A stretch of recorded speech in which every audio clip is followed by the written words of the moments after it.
Hello, it is Topical Tuesday, June 9th, 2020. Steve Cypress here. And what topic has been on people's minds lately? What is in the news? Oh, that's right. Pretty much the only thing in the news is, and the whole world has caught on to this, which is part of what tells you that it goes much deeper than where almost everyone in new media, traditional media, anyone you talk to is really talking about this stuff. It's all this protesting and this rioting about the police murdering this unarmed guy in Minneapolis.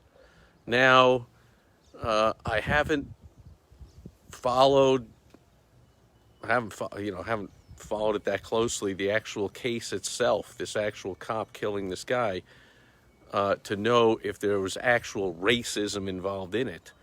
But it is it's a tipping point of overall. There's no denying that there is a ton of racism going on still, unfortunately, in this country and likely all around the world from where you see all the protests and riots. I mean, I have experienced on the other side, and it's not nearly as bad.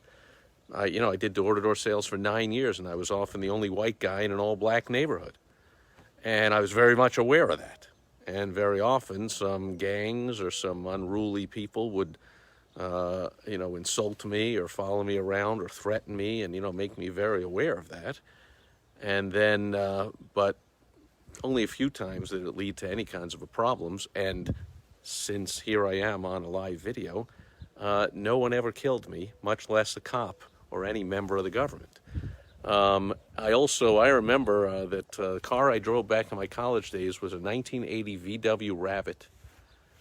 Had only 3 out of the 4 gears were working. So reverse and first gear were gone in the transmission. So I always had to park that thing on a downhill, and enough of a downhill that I could start it in second gear. And so when I would park, I find a spot, and then I come out and see, somebody parked like right in front of me. I have to wait until they're done wherever they are because I certainly can't push the car up the hill to start it. But anyway, this was a white VW Rabbit. I'm a white guy in a white car, and when I would drive through, I'm from New York, when I would drive through some not so nice areas like the South Bronx, I was very much aware and kind of laughing at myself, although it's not really a laughing matter, is it? That like, here I am, not only a white guy driving around here, but I'm in a white car.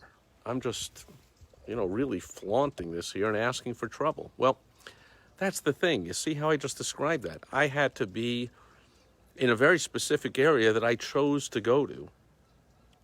And I'm still alive. And I had very little real physical trouble. Robbed, mugged a few times, and, not really a big deal. But when I talk to my black friends, first of all, that happens just about anywhere, at any time, including the middle of the day, no matter what kind of car they're driving, or they're walking around, or they're just standing around, or God forbid they pass a counterfeit $20 bill or whatever this guy did in Minneapolis, or, the hundreds of other cases. They just happen to be going about their day doing what they're doing.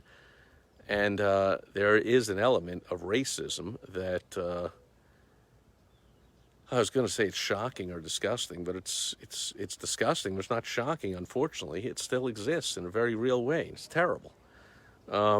However, all this protesting, this rioting, and this looting, and all this anger, and all this call for action, finally, come on now. Enough with the talking and protesting and rioting and looting. Let's get some action here.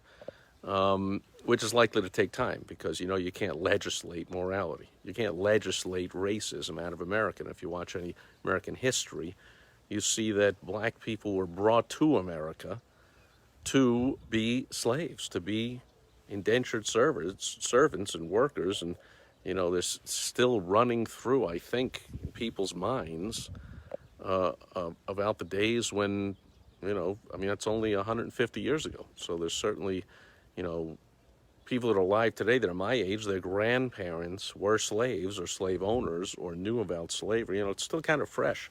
And I was watching something on TV the other day. I forget what it was, but it was about something about Strom Thurmond. And then there's this Gary King guy in Iowa that finally got voted out of office. These are very recent politicians just outright racist. I mean, the whole thing is outrageous. So, but here's the thing. All these protests and riots are not nearly because of any systemic racism in the police system, which of course does not exist. And if it did, you wouldn't see these riots all over the world, because what I just talked about had nothing to do with police and not systemic whatever. It's just part of society. Maybe you can call that systemic, but the name of my business, Successful Selling Systems, I put systems into place. And if you told me you're a business owner and you have a system, which often happens, I ask people if they have a referral system. I say, how do you get your business? They say, oh, I don't do any marketing or advertising, and I need your help. I say, okay, that's great. Congratulations. You don't need my help. I'm happy. And so how do you get your clients? Well, word of mouth, referrals. I'm like, great. Do you have a system for that? Oh, no. Then you don't really have a business, do you? I mean, if you stop doing whatever grunt work you're doing to get referrals, to keep going to networking meetings and keep, posting on Facebook or talking to people, whatever you do to get the referrals stop. You don't have a system. So a system, to me, really means something. When someone says it's systemic, that means it's almost automatic, it's almost ingrained, it's almost you can't stop it. You have to actually turn off the system, which I could tell you stories, and we'll save that for another day, of times that I have actually really, really hurt businesses because my marketing and advertising systems I put in place work too well. I learned that lesson years ago, that if they are operating, have some real holes in their operations so that they're losing money, the solution is not to put in more customers or clients, patients or members. It's first to fix those holes, because if they're operating at a negative 3%, you throw on a flood of new customers, they go out of business pretty quick. They go negative 3% on every one of them, and pretty soon they're gone. So marketing advertising is not always the answer, but marketing and advertising systems are the answer to, if for somebody who wants a scalable business, as opposed to a business owner, somebody who's more of an entrepreneur, thinking about growth, opportunity, new streams of income, new businesses, always looking, thinking big, casting a big vision. Unlike a business owner, somebody who owns one business and really just wants to, wake up in the morning, get a call, and, go do some plumbing work, or, get another case and go into court and file some documents and be a lawyer and take on cases. Like, I'm not talking about the doing of the business. I'm talking about not the business owner, the entrepreneur, right? Wants systems in place. The entrepreneur doesn't want to have to be physically in any of his or her businesses at any time, and they're all running. That's systems. So I don't see it as systemic to the American policing system when you have these riots going on all over the world. And they're going on in Asian countries where there's still all kinds of systemic ills, but not necessarily this racism. I believe it goes way beyond that. It goes way beyond racism, and it goes way, way, way beyond police brutality. Where it goes is to the systemic abuse of power by government over the governed, of which the police are just one small part of that. Police represent the government, so they can make up arbitrary authoritarian rules like get out of the car. Well, what did I do wrong, officer? Get out of the car. Well, you better get out of the car because he says so. Because I've seen videos on YouTube. I've had people told me that, like, oh, gee, no, you're not obligated to do that. And you don't have to show them your license if you don't. All these, and as a, law school graduate, there's people who make a living as attorneys teaching this stuff and how to be. By the way, as an aside, I was thinking, when I watch these videos of the guy refusing to show his license to a cop because technically, and he quotes the law and he doesn't have to do it, I'm like, yeah. And if that was a black guy doing that, he'd be in a lot of trouble. It's always a white guy doing that, as far as the videos I've seen, but I digress. And so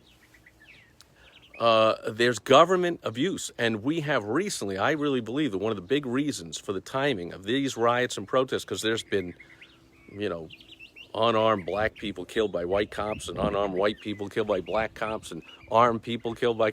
There's been all this stuff has been going on forever, but why did it get so vicious? So many people coming out and protesting for days on end. I don't know if they're still doing it now.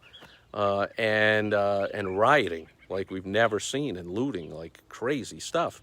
I believe it had a big part to do with the biggest mistake likely in modern history, if not all of mankind, what I call the Great Shutdown. This authoritarian, arbitrary, and as every single statistic proves now, completely wrong shutdown of the world's economy.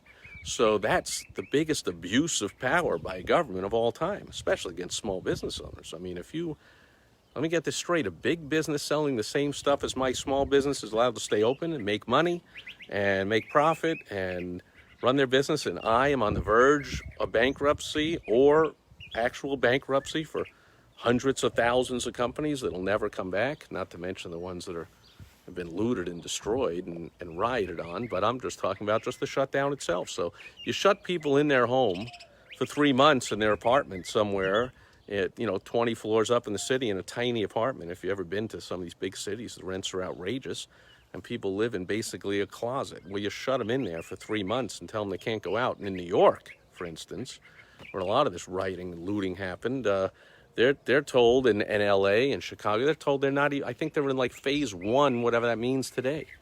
You're allowed to open up your business with so little capacity that you're going to go out of business anyway, that it makes no sense to open up. I mean, they're not opening up for months.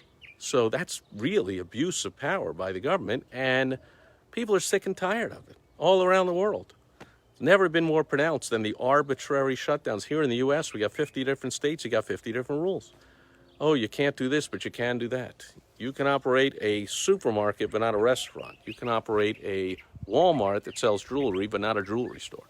You can operate, on and on and on, right? And now you see that you can come out in the streets and protest. In fact, the mayors and the governors will come out with you, but you were not allowed to come out in the street if you were at a funeral, or you couldn't go to church on Easter. I mean, what? Just craziness. You have to do curbside pickup at a restaurant, but you don't have to do curbside pickup at a supermarket or a grocery store. The whole thing made no sense. Everyone knows that. Deep down, everyone knew this is a complete abuse of power. And so here's a straw that breaks the camel's back. And that's what it's really all about. It's the abuse of power. I mean, certainly in the U.S., the government was founded to be not that strong, to be just strong enough to kind of defend these organized colonies, but to let people be free and self-determinate and own your own business, have your own farm, do whatever you're going to do. Pretty much the only employees this country, the U.S., was founded were apprentices, short-term employees learning a trade and then going out on their own. There wasn't factories. There wasn't public schools teaching compliance. Oh, when the bell rings, you go to the next class, and when that year is over, you go to the next year, and that's what we say because we're preparing you to work in the factory. That's why public schools were started. Another abuse by the government. I know that I was almost always ready to go to the next grade and ready to go to the next class, after a very short time. After 10 minutes, I had my pen down, I was done with the assignment, and then I goofed off and made trouble and got sent to the principal's office almost every day, just waiting for the next 40 minutes for everyone to catch up. Why wasn't I allowed to go further? Why isn't there a merit system more in the U.S.? So the government it's unstoppable. The government gets bigger all the time. You've even got a large chunk of this population brainwashed to believe that government is good. Government is good. These are, by the way, the same people that rant and rave that Trump is this and Trump is that. I'm like, and the police are this, and I'm like, do you understand that Trump, the police, these are all the government that you say is good? Which is it? Okay, because government is not good. Government, just basic government doing basic things, keeping the peace, keeping people from robbing somebody, from looting somebody, from killing somebody, and defending overall the borders of the country from war.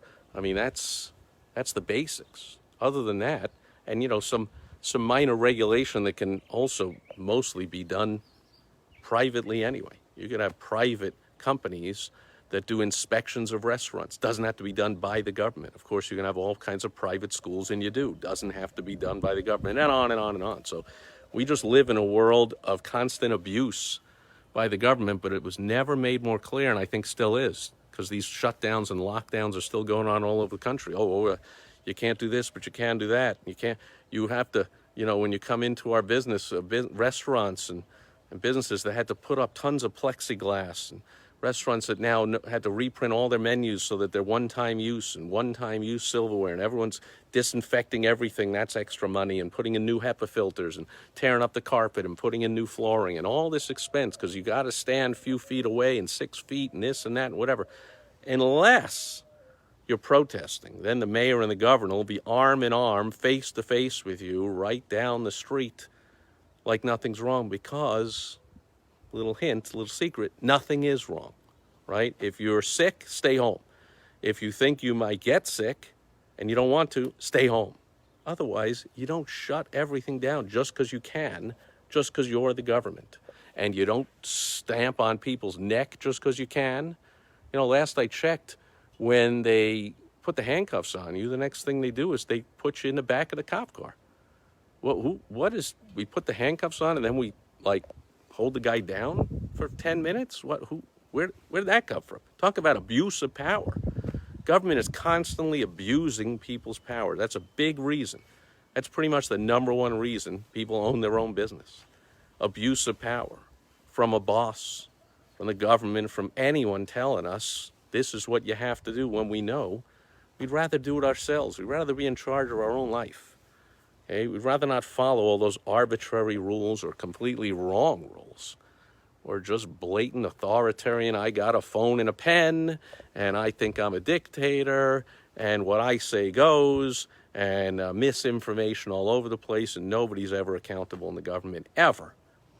Well, these protesters and rioters and looters decided they're going to start holding people accountable.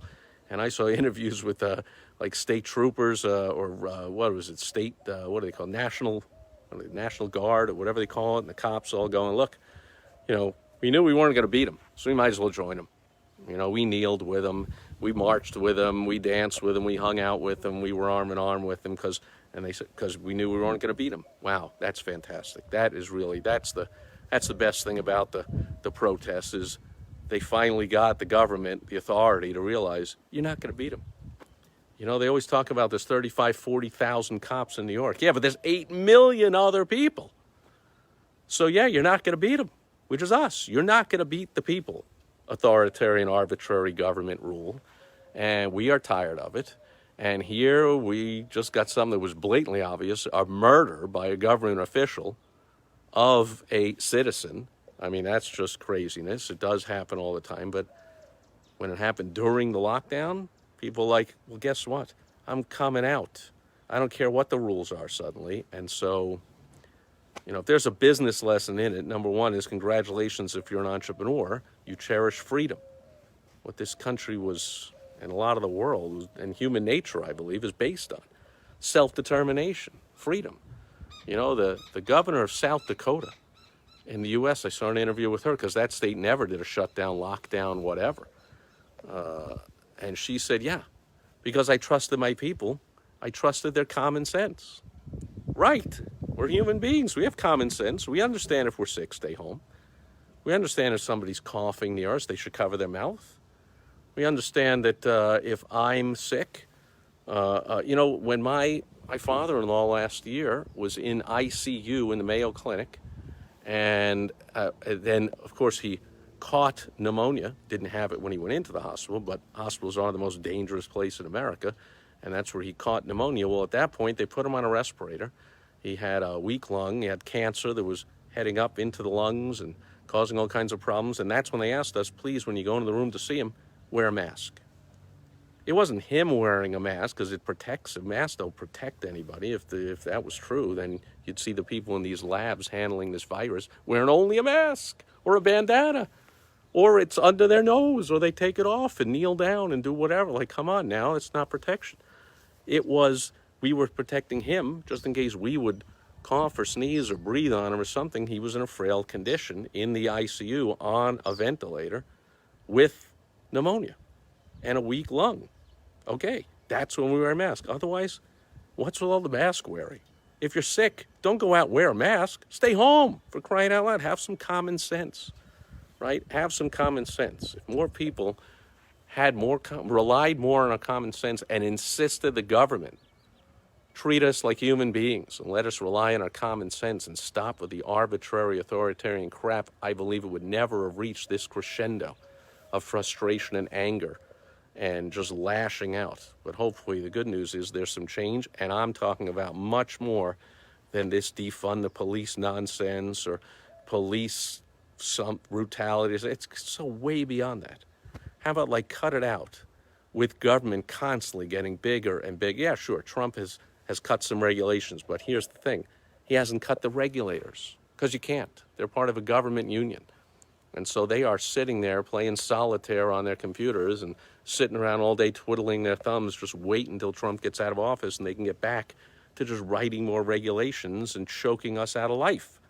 And no pun intended there, but, basically just crushing the life out of us, with regulations. Well, so regulations, we cut a little, but everyone knows they're all going back. The government's just getting bigger and bigger, stronger and stronger, and we need to do what people are doing now. We need to protest, not riot and loot and, have ridiculous stuff going on. But we need to protest, not even if it's marching and holding up signs and all that stuff.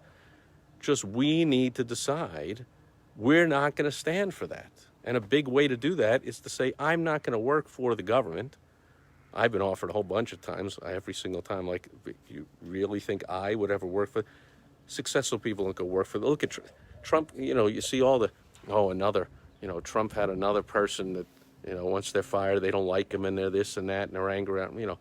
Trump doesn't have good people, or another bad hire. Like, I'll give you a hint.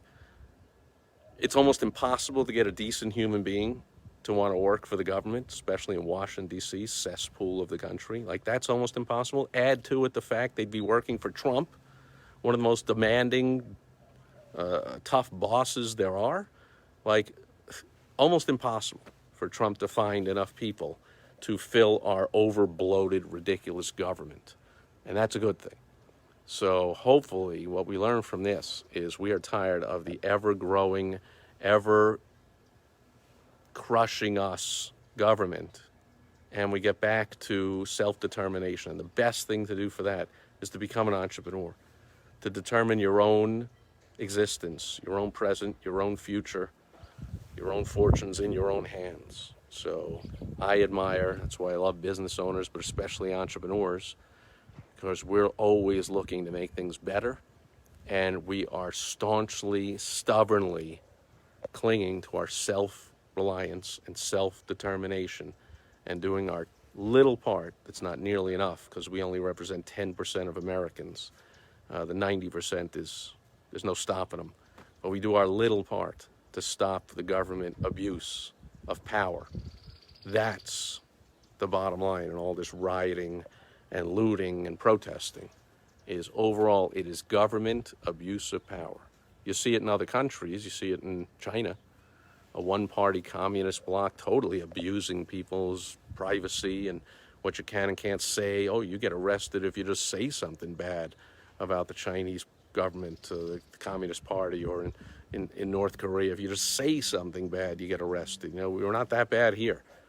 But man, it's certainly not as free as it should be. It's supposed to be the land of the free. Hasn't been for the past few months. Certain businesses, you're told you're not essential.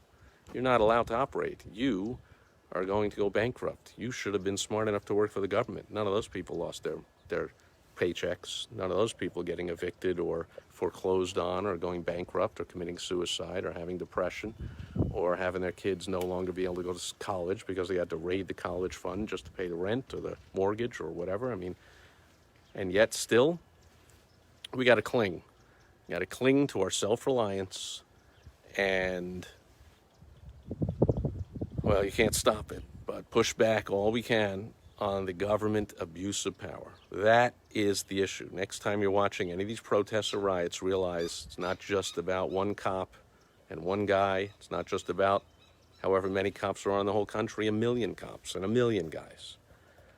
It's about every single person in America, and a large percentage realizing we are sick and tired of the abuse of power. Unfortunately, like I said, there's millions of people in America that love government abuse of power. They think government's good. They think government helps people. They think the more government, the better. It's amazing. That's why there's no stopping it. It's reached, I believe, unfortunately, it's reached that point. But we can stop it personally in our own lives. And the first step to doing that is get out of working for somebody else and start running your own business, becoming an entrepreneur, living with self-determination. That's my wish for you this Topical Tuesday. That'll do it. I don't see any questions, comments, concerns. If you have any, as always, post them below. Let me have it. I can handle it. And I'll be back tomorrow on World Wide Web Wednesday. Beautiful day here in sunny Arizona. Hope it's great wherever you are as well. Catch you tomorrow. Over and out. Bye-bye.